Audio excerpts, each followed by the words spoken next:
So, welcome back to the Half and Half Scarf Football Podcast, episode 2, with me, Nick, and my mate Dom. For those who've watched or listened to the first episode, you'll know the background that we are two long-term Borough season ticket holders who met at the Riverside and enjoy chatting about football and all things that we think might be wrong with it, or at least talking points. So the purpose of the Half and Half Scarf football podcast is just to share some things with other fellow fans. We try and keep it current, try and keep it interesting, but don't forget to like, subscribe, and share this so we can get it as far and out as possible. So today's subjects, because we're recording this in July and we keep it current, are the transfer window and pre-season. So lots to get through. So without further ado, welcome back to the second episode of the Half and Half Scarf Football Podcast, Dom. Cheers, Nick. Love the first one. Looking forward to the second. Onwards and upwards. Lots to talk about. Yeah, let's get going. Let's crack on. Let's start with the transfer window. We're in July as we record this. It's July the 18th, so it's that kind of silly season, PR season, media season, all that kind of stuff. My first question is, do we really need a transfer window? We didn't used to have one. You could be, I think from memory, you could sign people up to about March during the season. And was it better when we had that? Is it too pressurized? What's the purpose of them? Are they a flawed model is what I want to consider first of all. What do you reckon? I think it is. I much preferred how it used to be. And it was like that when we were in early Premier League as well. It was fine. You remember Cantona signing for Man United mid-season and transforming their season when they won the league for the first time. I think it's a bit of a media circus, to be honest. I think it plays into the hands of Sky, personally. They make it into an event, so everything's all around pocketed times. I also feel that it's an expectation that you have to move at that time of year when you've got lots of other things going on. And I don't think it's wrong to build your squad at the end of a season. But, and I'm sure we'll go on to talk about this, the transfer window ticks into the season and you've got another one in January. So it just becomes a bit of a chaotic mess for me. I think it inflates the prices. It works for agents. Teams tend to wait until the last minute to get rid of players because they see what's going on in terms of what clubs want, the players' desire to leave or to join. It's all about how much money they're going to get back, etc., etc. I'm not saying those things aren't factors if you allowed it to go on through the season, but I think there'd be much more of a calmness. You'd find that teams might be buying players because they genuinely either like them or want them. I think you're right in terms of the kind of desire rather than the fear. I think the transfer window, for me, certainly when it gets towards the end of it, is run on fear. We need to sign someone. We need to sign someone. We need anyone better than nobody, and we've just sold somebody on the last day, so we need to replace them. If you look at going back historically, the Andy Carroll to Liverpool when they'd sold Torres to Chelsea was bonkers, wasn't it? I mean, Andy Carroll, I think, had made 30 appearances at top flight level for Newcastle, and he went for 35 million quid because Liverpool had 35 million quid to spend. They had a big gap at number 9. It probably didn't strike me as a thought out kind of transfer, and it never really worked out really for him, actually, funnily enough, or Torres in a blue shirt, did it? But it just strikes me as it's panic buying, and it drives up the fear, but it also drives up unrealistic expectations of fans, I think. Fans are like, well, everybody else is signing somebody, why are we not signing somebody? We've got to do it, we've only got a week left, and they get all excitable, don't they? Yeah, and I think it's also become the norm now because it's been going on for so long that the new generation of fans don't know anything else, and there is this almost, and you find yourself getting enveloped in it yourself for the interest of yourselves and your clubs, what the clubs are doing, because you know that we've got a finite window to get our squad ready. But then you're also thinking, well, so-and-so could leave, or we might squeeze so-and-so in while the season's progressing. It ends when you, especially championship-wise, you're nearly a month into the season.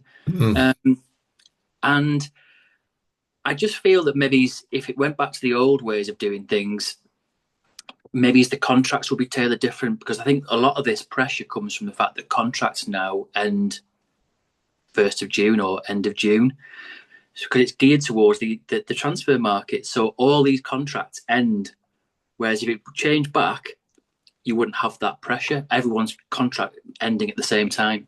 That's a good point because it sort of creates a false economy, doesn't it? I think you mentioned earlier the the winners in this are agents, aren't they? You know, agents Mm, can really agitate the market and they can agitate their players that they represent because they know they've got a deadline date, and yeah, and that drives up pricing. I don't think it's particularly helpful. In fact, I know it's not particularly helpful that the windows open after we start playing competitive football, and even worse than that, you know, they shut the transfer window sometimes in the English market, and yet others remain open in maybe Turkey or the MLS or yeah, whatever.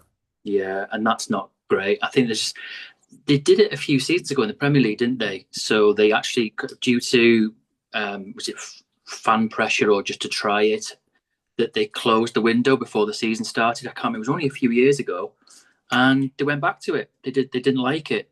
I think that was World Cup year when the World Cup was in the winter, and I think that created less time to Might get have been things that. done. Might have But been that. But if you've got a transfer window open elsewhere and you've got an agent who's unsettling your sort of star player or whatever, I'll give you an example. Obviously, Latte Lath plays for Borough last season, and he looked to leave in the summer window. Ipswich made a last minute bid on the final day of the summer transfer window. Borough turned it down because they didn't have a replacement in mind, and Latte Lath, to his credit, didn't sulk, and he drove himself down to Swansea and made himself available. He was on the bench on the Saturday. The transfer window closed on the Friday. He didn't down tools at all, but his agent was in his ear. He was always going to move in January, and he moved at the very end of January.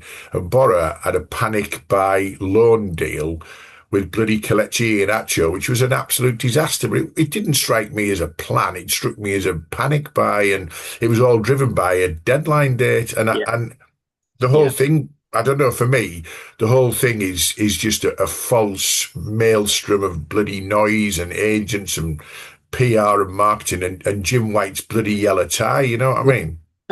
I think it also means that everything has to be done at two. It has to be done at two times of the year. And your point there about Latte Laugh, the benefit of having it open all season is you could position with that player. Well, you're fine to go, and you're fine to go to that club, but we just want some time to find a replacement. When we get the replacement that we're satisfied with, Mm, that deal's on. Now I know that it's easy to say that, and the club might say, "Well, we're not happy with that." Say, for example, Ipswich might say, "Well, we want him now. We're not prepared to wait 4 or 5 weeks." But I think a lot of the time you'd have a bit of that. You'd have more flexibility, so the player would know that they're getting their move. You'd have time to find a replacement. If that's the player you really want, you're gonna wait for him, aren't you? mm, Because surely you've done your diligence on your player. You're not going to fork out that kind of money if you don't think that player's going to benefit you. So you'll be happy to wait a while. So I agree with you. It creates damage in that we sell a player that was great for us, and we panic getting a player that we don't really want, and we know won't be there the following season. But also in terms of, like you were saying, mentality, yeah, credit to him. He didn't look like he downed tools, and I don't think he did. I think he really still tried to play his best for the Borough. But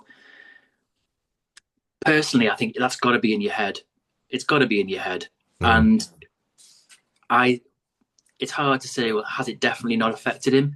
I think sometimes that can be damaging, because I do think it can have a detrimental effect on a player. Even if you think, oh well, they seem like they're okay. Are they fully engaged? Yes, sometimes they probably are, because they still want their move and they're putting themselves on a platform and showcasing themselves. But there's plenty of times where you can see players that clubs have got in their ear and they're not quite the same. I've seen it, Everton and Middlesbrough, where you look at players and think, they definitely seem like they're not as switched on as they were, because all of a sudden the club they're at isn't as great as the club they're anticipating they want to go to, and I mm. find that a bit of a shame. The other thing is, I mean, I know we talk about the summer transfer window particularly, but the principle of transfer windows is that managers certainly don't like it. I've heard many managers going back to the wheeler and dealer of Harry Redknapp, and your traditionalists like your Pulises and your Allardyces, etc. All have said it's an absolute nightmare. We prefer not to have it. And I think if you look at the January transfer window as an example, very few January transfers that come in ever are like game changers. Middlesbrough had one in, I think it was 2016, with Gaston Ramirez came in the January, and he was an absolute game changer in the second half of our season. But we've signed some absolute horror shows in January, and you're signing them because you've got to get someone over the line, and the summer's no different. I'm really worried about what our squad at Middlesbrough might look like as a result of the transfer window, because there's rumours, and it is a rumour mill, isn't it? We've got rumours that three of our sort of best and most, if you like, attractive players, so Hayden Hackney, Rav Vandenberg, and Finn Azaz, are in the shop window, and people are after them and whatever. And those rumours build and build and build. We start the season with all three of them, perhaps, and then we lose one in, early August. And then towards the end of the window, those rumours increase and increase and increase. And yet we are playing those players because we need to play our best team. Yeah. And then suddenly they might be gone. And it's like, hell, what do we do? We've got three of our most talented players. We've got some money in the bank, but what are we going to do now? It's just the false, ticking time bomb for me. I really hate the transfer window principle. I really hate the whole kind of rumor mill, false kind of hope, and then the inevitability of some of it. Really, the whole thing's wrong for me. I agree, and the difficulty is, and you summed it up there with three of our key players, is you can't. I think at some point they're going to go. Let's face it, we all knew Vandenberg would go at some point. He's a Rolls Royce of a player when he's fully fit, and he's actually in the team playing regularly. He's going to go to a good team. Yeah. Hayden Hackney will go at some point. Finn Azaz, he's probably got potential to do the same. So at some point they're going to go. But say, for example, they all three of them go this window, you can't possibly bring in the quality of player you want to replace them because you don't know when they're going to go. So you can't then say you can't go and buy a really good replacement, and say, okay, we want you to come in. Oh, these players might go, but they might not. And then you've paid top dollar for players that then you're trying to juggle and fit into your squad. And I think that's another linked point to it, which I think the transfer window breeds, which is I think it's made teams build bigger squads because they're then worried about if we suddenly get a spate of injuries, we need all these players in the background. You don't need big squads. I think we touched on it briefly in the last pod. You don't need huge squads. Guardiola's come out now and he said he'd much prefer to work with a smaller squad. If you're free to sign or loan players as and when you need, you're going to have a smaller squad because you can go out and replace as and when you need to. That's a great point on the loan players as well, because I think loan players, even if the authorities, and by the way, it's all about money, so it's never going to change it. But if the authorities decided to keep the transfer window system like it is now, summer and January, I think loans should be exempt from that window. I think you should be able to loan somebody in up to maybe a deadline date like it was before of March. I think it was first week in March. Because loan players are people who are usually not required at a bigger club, who need to play football, and they only know they're not required at a bigger club when they've played 6, 8, 9, 10 games in the season. They've not had a look in apart from a subs bench, and they want to play football. But by then the window's shut; it's too late. And you've got loads of talent sat on benches in the reserve teams that do a great job for Championship or League One or whatever it might be. I think loan players should be exempt from the window because it would make the whole marketplace fairer, I think. I totally agree. And you'd also have players that are keen to play and want to play and put themselves out there because they either want to show the club that's not playing them what they can do, put themselves in the shop window. You've got some good players who probably want to play football as well. And it benefits everyone. They get rid of a player that is just sat doing nothing, getting paid huge wages. Another club gets the benefit of it. And Who knows what comes at the end of that? You know, also, I think by having the loans window open all season, I think it makes players more open to trying clubs that they wouldn't necessarily consider going to in a set transfer window, because it might then be that, well, actually, I want to play. These clubs that I maybe ideally want to go to don't want me right now. They do. Hmm. Who's to say once they've gone there, they might absolutely love it, you know? Yeah. I mean, I'll give you a point. An example for me would be, as an Everton fan as well as Borough, I'd love it if we got Jack Grealish over the line for this transfer window. I love mm, Jack Grealish. I think he's an immense talent. I think he's wasted in the system at City. I don't think they play to his. He's an imaginative, expressive player that just plays on instinct, and he needs to play football. He might go to a Champions League team, but I think he'd be perfect for Everton. mm, But the problem lies in he's on a huge wage. It all comes down to how much of the wage we can afford, what's the loan fee, etc., etc. I think if that was if the loan market was open all season and nothing really happened between now and the end of the start of early September, there's probably a very good chance he might come to us if that was open all year round, and he'd be perfect for us. Brilliant player.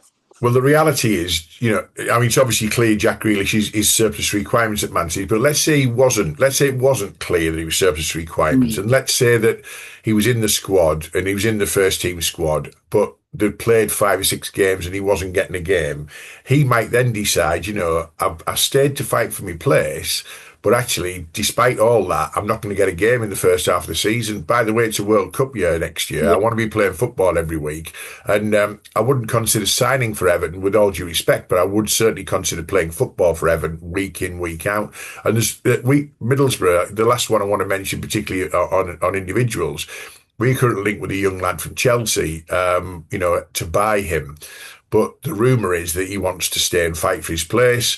Well, that's all well and good, but if he stays and fights his place once the window's shut, he doesn't get a game. He's wasting 6 months of his career, isn't he? Why wouldn't he? Why wouldn't he come? And if we loaned him to try him, and he tries, championship level football, it might be a brilliant fit. But it doesn't work once it's. And they use the phrase, don't they? It's the only phrase that gets used in football: slams shut. It slams shut on whatever date it slams yeah, shut. It's like yeah. adjectives, and that's your Jim White of this world and your bloody Sky. I mean, they make that last day, they make it out like it's like the most important thing in the world.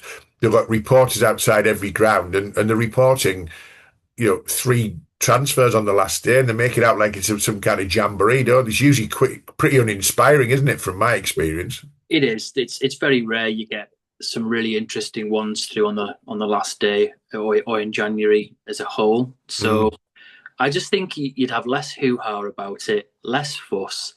Clubs would be calmer. You'd probably have smaller squads. You'd have players that are probably more settled because it's not all coming to a head at the end mm, of the season. And I think it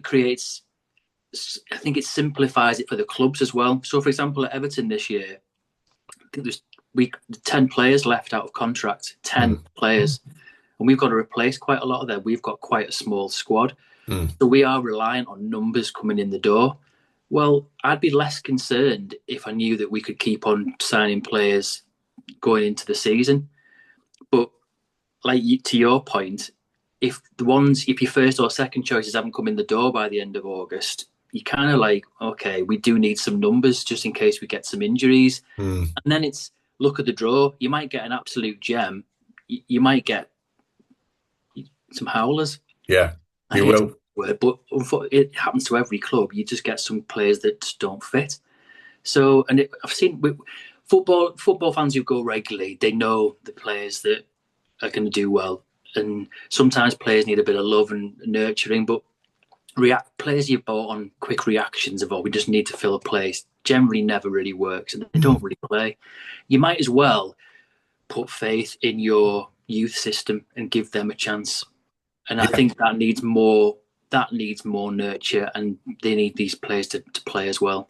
When you're rolling the dice with a panic buy, why not roll the dice with a youth player? Because it's the same. It's the same dice, isn't it? Really? Yeah. Okay. I don't want to get too personal with this, but I'm going to mention 4 players just that we've discussed off air.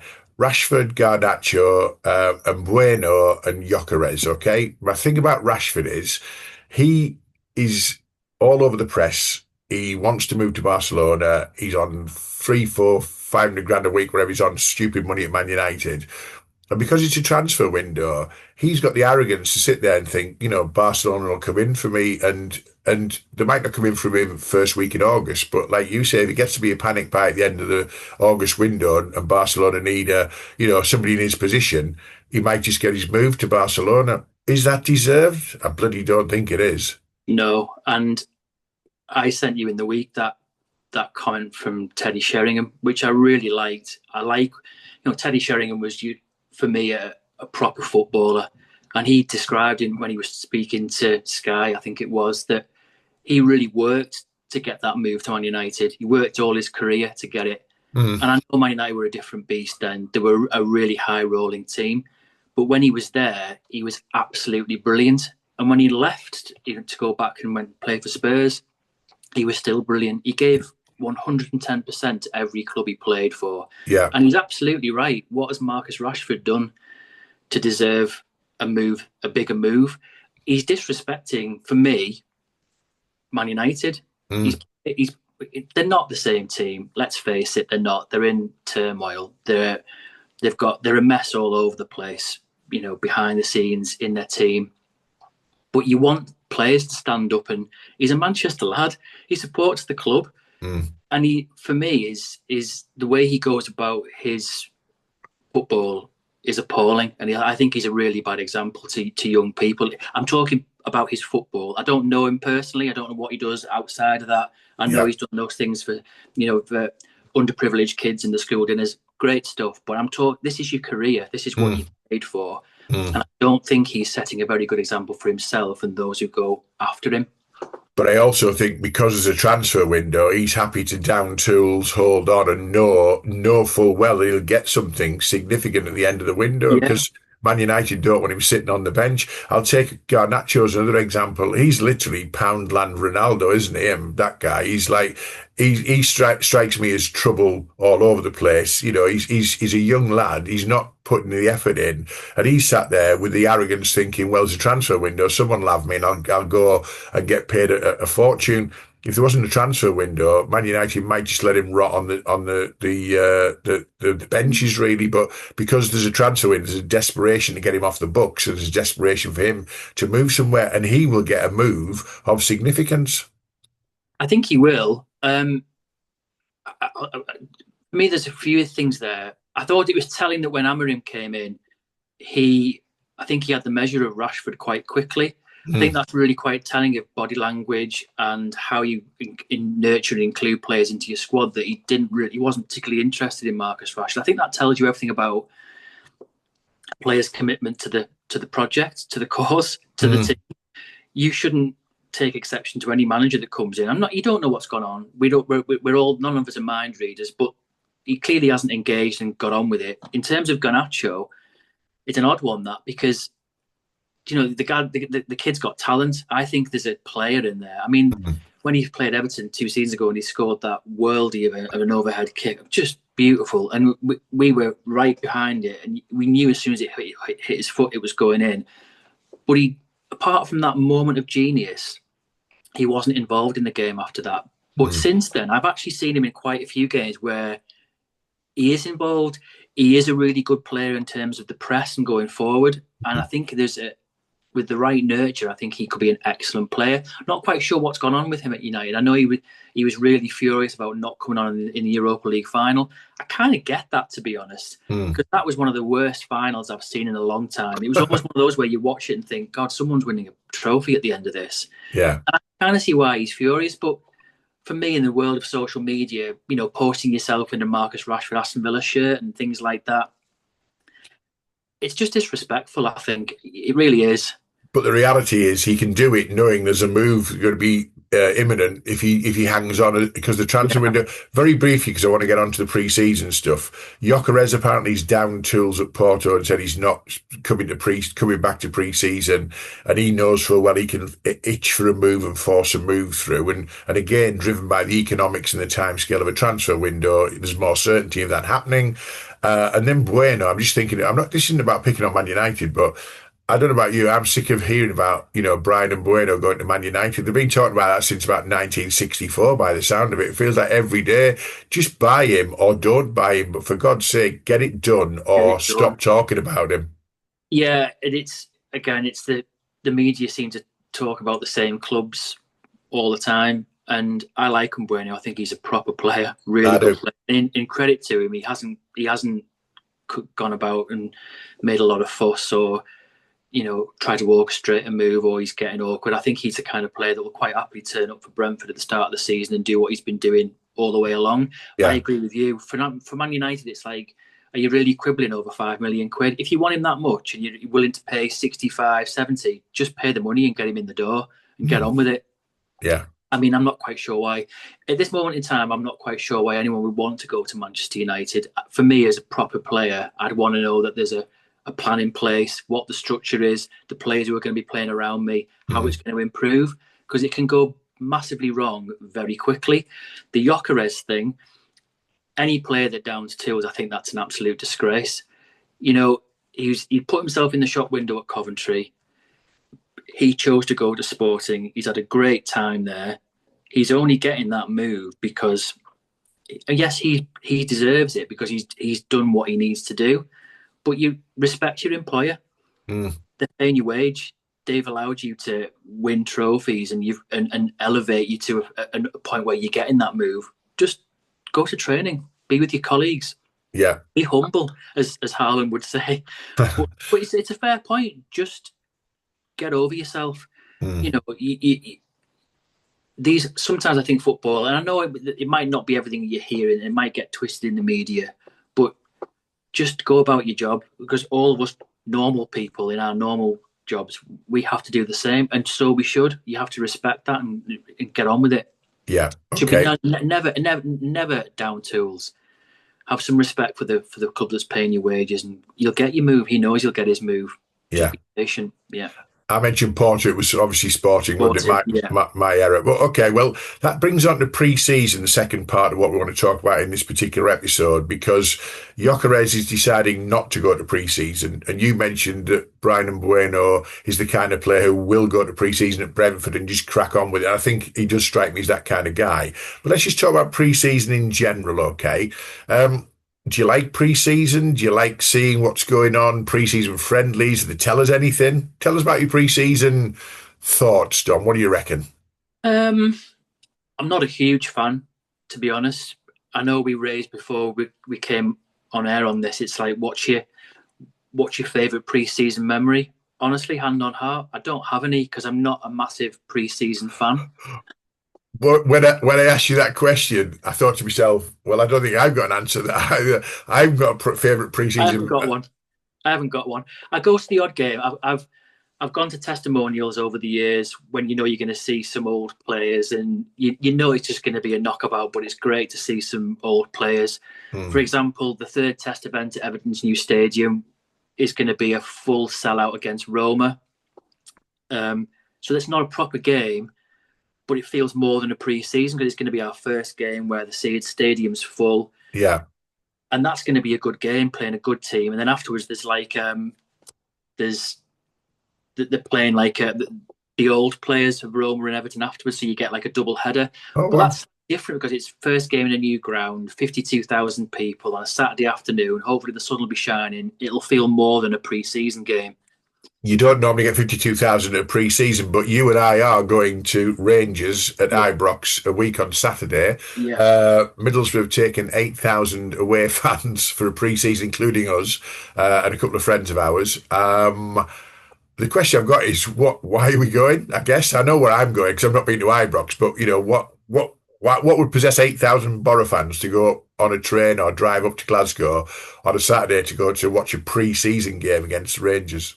I think it's that. Ibrox is a great ground, brilliant atmosphere. When the Rangers fans are on it, like the Celtic fans, they are amazing. I'm not saying they're going to be fully on it for a pre-season, and I'm not sure how many fans they'll think, well, do we really want to turn up for a pre-season against Middlesbrough? But they might. I think it's that. I think it's just going to a magnificent stadium, playing a good team, And I think there's also curiosity. It's always the way, isn't it? Sometimes you're more invested in going to a pre-season when there's a new management team in and seeing what their philosophy is, how the team play. You sometimes want to get a few insights of maybe how the start of the season is going to pan out. I like those things where you think, oh, that's how they're going to play. They're going to play him there, and this is what they're going to do. You know. Mm. Well, despite my lack of energy towards pre-season friendlies, etc., I'm going to three for exactly the same Yeah. reason. Obviously, Middlesbrough have got a new management team, so I'm going to Bradford City next Wednesday, Rangers a week on Saturday, and the following week our last home one against Deportivo La Coruña. And I'm going because I want to see what my season might pan out to be as a spectator in terms of thinking, oh, this is okay, but I'll tell you a quick story. You probably know this one. One of my friends and I, Glenn, were at a pre-season game under Chris Wilder, and it was the last game of the season, pre-season. It was against a Spanish team. I can't remember which one. We usually tend to play a Spanish team the week before the season kicks off. Not the I'm Marseille one. Was it Marseille? Oh, not sure, but Tuba Akpom came on at half time. And Tuba Akpom had been on our books for 3 seasons. He'd been on loan for 2.5 of those seasons in Greece, doing absolutely nothing. And he came on at half time. And I turned to Glenn. I said, "Is this what our season's come to? Tuba bloody Akpom." Now, Tuba Akpom went on to score 29 goals for Middlesbrough, got the player of the season in the Championship, the Golden Boot, the full work. So it just shows what you know or what you don't know. But, yeah, wow, wow. absolutely. I agree. And it's funny, we both said we don't like pre-season yet. You're going to three, I'm going to two. And it's like, so we've kind of contradicted ourselves. But I sometimes don't like it because the media started to discuss the pre-season games. Like Everton played Accrington Stanley the other night, and it was 1-1. And we got a goal to equalise 10 minutes from time, a penalty. And the media kind of phrase it with the headline, Everton struggle to draw against Accrington. It's like, it's a pre-season. He's playing about 20 players, and he's blooding under 18s and under 21s. It's not a proper football match. It's fitness, it's playing, it's looking at different players. It's not a proper football match. It's changing formations, changing 11 players at half time Yeah, quite often. exactly. The other thing that gets me with that lazy media is they're like, oh, Everton are going to struggle this season in the Premier League because they couldn't beat Accrington Stanley in a free season. Like, my question is, do they tell us anything? And I'm going to answer it myself. They don't tell you anything, do They they? don't tell you anything, and they're purely around just getting back into playing a football match, perhaps embedding some new players if you've already been lucky enough to bring some new players in, fitness. And it is for David Moyes as well. It's important. It's his first pre-season back as manager. He'll want to be looking at players more closely. He's got ideas of how he wants to go about the season. We've got Blackburn Rovers. We've got away. We've got the Roma game. And then linked to the pre-season, we've got our United States tour, which they're involved in that tournament with Bournemouth and West Ham and Man United. So they've got that. And again, people start looking at those tournaments because they're playing Premier League teams and good opposition and thinking, oh, is this how it's going to be when the season starts? Well, again, it's not. That's not how it will be on day one of the Premier League season. It's just an event. The phrase that managers use often is minutes on the grass, don't they? They're just getting some minutes on the grass and minutes in their legs, etc. Let's go old school. People like Tony Pulis used to have a reputation for almost killing his players in the first week back. He'd take them to Austria. They'd be cycling up mountains that the Tour de France wouldn't even go up, and they'd be cycling, around and running up and down and up hills and sand dunes and all sorts of stuff. Is that realistically what players need in 2025? And surely they must be, I guess, professional enough to keep themselves fit enough over the summer. They don't need to be running up bloody hills and cycling up mountains, do they? Is that done, that kind of pre-season, do you think? I think so. I think there's several points to this. I think, yes, you're right. I think in today's world, players just keep themselves as fit as they can. You often find players keep up a good level of fitness in the off season because they're naturally that way, because it's embedded in them now in terms of all the technology in football and the way they eat, the way they structure their lives. So I think you've got that element. I think also you've got the fact that the end of the season is between the end of the season and the new season. It's such a tiny window now. Yeah. You're not gonna go really off piste, are you, in terms of your fitness over that period? Often you've got what have you got 4, 5, 6 weeks off? Are you really Mm. going to deteriorate that much in 4, 5, 6 weeks? Mm. I would have thought it's more about being on the pitch, you know, being on the ball, Yeah. training, knowing what the squad of players you're going to be playing with, playing, you know, tactics, structures, all of those kind of things. I think the fitness comes in. I think it's also about team bonding. I think Mm. that's the biggest thing you get from your pre-seasons, isn't it? It's being back together, especially if you've got new management, new players coming in. So it's more about that. But they seem to overload pre-season a bit as well now. So we've said it in the first pod, isn't it? It's a conveyor belt. You never really seem to stop. So Mm. yeah, and that's probably a subject for another time, mate. But overplaying players and the kind of does that cause injuries? Stress on the body, stress on the bones, stress on the muscles. Is less is more. Answers on a postcard, please. That's one for another day, mate. Because that's gonna I could rant all day about the. Yeah. Well, the other thing is, I'll just touch on that. They're all going on pre-season tours, Premier League particularly. They're going on pre-season tours all over the globe, aren't they?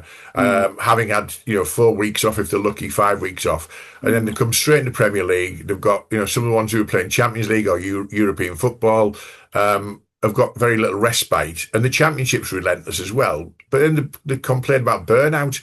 I'd rather be playing Mansfield, Bradford, Rangers at home to Deportivo than seeing my team flying halfway around the world playing in a tournament that nobody wants just to make money, and it's all about money making for the big clubs like your Cities, Uniteds, Chelseas, etc.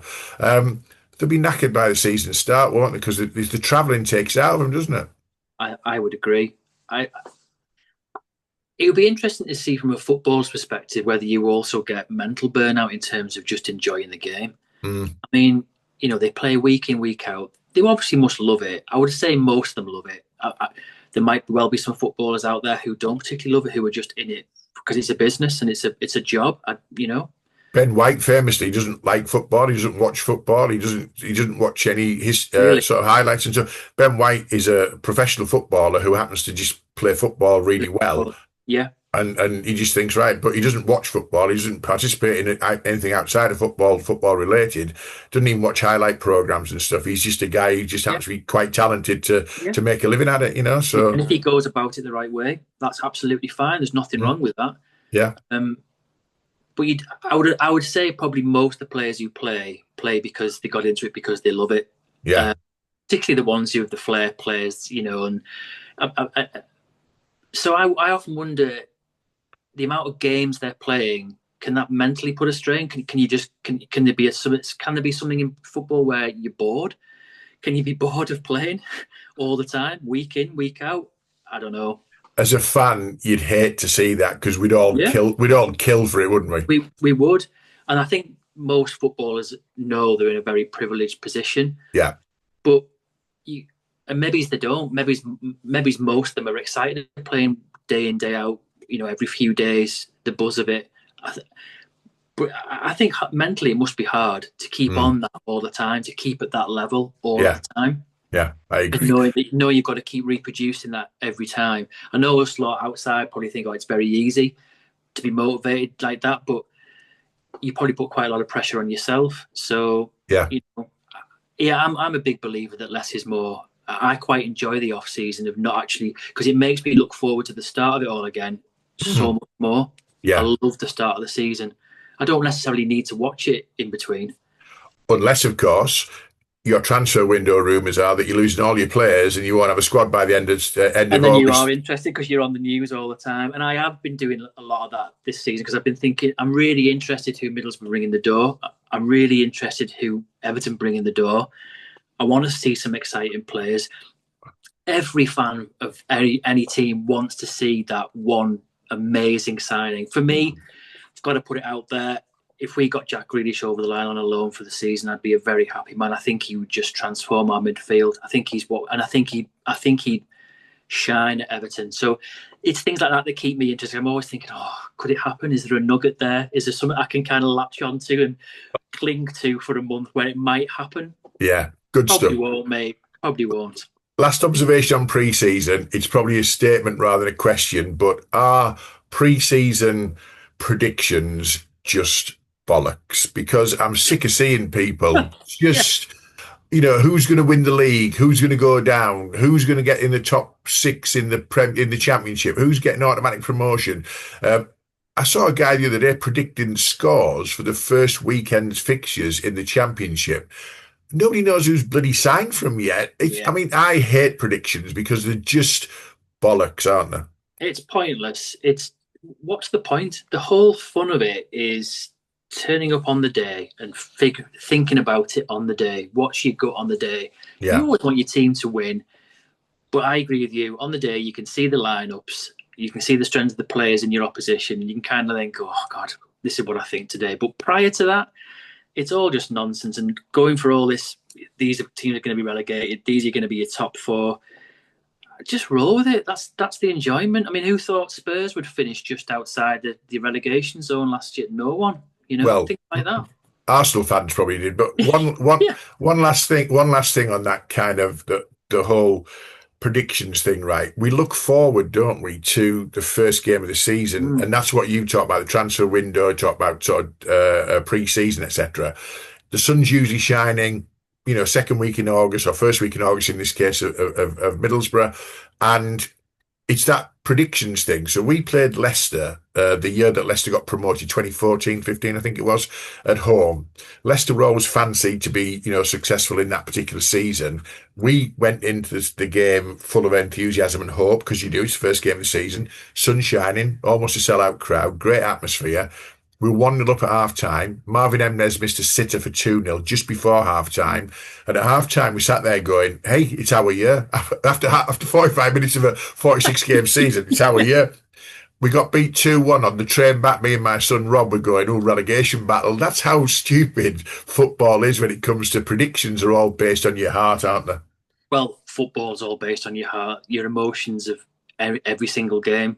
We've all been through it, and I've go into many game and walk out, especially after a bad game and you lose, and you feel terrible. It ruins your weekend, and you Yeah. are then sat there mulling over what are the connotations for the next month ahead. Who are we playing? How does Mm. this feel for the season ahead? And to be honest, a lot of the time, your predictions or how you feel is generally wrong. You've just Yeah. got to roll with it. I've learned. I think we've both learned. As being a football fan for over 40 years, I've learned to just not get. I've tried to keep my emotions in check and just Yeah. roll and see how it goes. I've been through too many emotions with it. Yeah. Well, you know me really well, and I'm not like that. And and you know my lad Rob really well, and he's definitely not like that. He this morning, because we've been linked with some bang average players this morning on Facebook and Sky and whatever. He's absolutely lost his shit this morning about the transfer window. I can't believe we've linked with them. Where's the money? All that. I said, look, it's 3 weeks where calm down, etc. I'm a bit more mellow and settled than Yeah. him, but I am an emotional sort of roller coaster when it comes to the season. I've got high expectations. Then they fall away. Suddenly it's like all disaster. Then, oh, we want a bit of a run. You are very, very measured, aren't you, in terms of how you I see think I things? am. When I'm with you two, sometimes I'm the calm one out of the three. But as well, you two are bouncing. I'm just keep a level head. I Yeah, do think that sometimes does come with supporting two teams and seeing the different expectations. And I think I'm just so used to watching some really hard seasons. Everton have yeah, been through really hard seasons. I mean, I go with my daughter Mia, and I've been taking her since she was 6, yeah. and she's had some amazing times and some amazing matches. But there's been times where she's turned around to me and said, "This is hard. This season's been hard. It's a hard watch. It's grueling, and you feel miserable. And it doesn't change your passion and your love, but you just want to see something that you can root for, and really get behind." Well, I think most sane football fans listening or watching this podcast will root for you because you support Everton and Middlesbrough, or Middlesbrough and Everton in that order, and that's not going to be easy seasons at all, is it? Oh no, there's no glory supporting in this. This is just a love for two teams that I just really really like. You know, Yeah. none of this glory supporting. And I keep saying to Mia, because Everton are a massive club, and they, I'm really hoping that they get back to where they were back in their heyday and in the mid '80s. And I keep saying to Mia, just be patient. You're young enough, and you've watched it a long time that it will change, and hopefully, fingers Mm. crossed, in your lifetime, you'll see success and something amazing. And when it happens, how wonderful it will be. Um, on that point though, very quickly, it must be interesting when you're very successful and you win all the time. Probably one for another pod. Does it get boring as a fan? I'll be honest with you, I've got no point of reference there, mate. I've got no Neither idea. have I. Neither have I. So, on that basis, let's finish off this particular episode. I'll just do the outro in terms of where we are and what we're doing next, etc. So, bear with me. So, that's been the episode 2 of the Half and Half Scarf with myself, Nick, and Dom, discussing the transfer window and pre-season. The next episode, we're going to be talking about the Americanization of football. Lots to get through in that one. And fit and proper. Does it mean anything whatsoever? So thanks for your support. Thanks for watching, listening. Don't forget to subscribe, like, and share. I've also set up a LinkedIn group. If you're on LinkedIn, just search the Half and Half Scarf Football Podcast. It's an open group, so you can just click to join. We'd love to have you in there. We're building a bit of momentum, hopefully. It'll take a bit of time, but we really value your support. So thanks again, and thanks, Dom. We'll see you on the next one. Thanks, Nick. Yeah, see you on the next one. Looking forward to it. Cheers.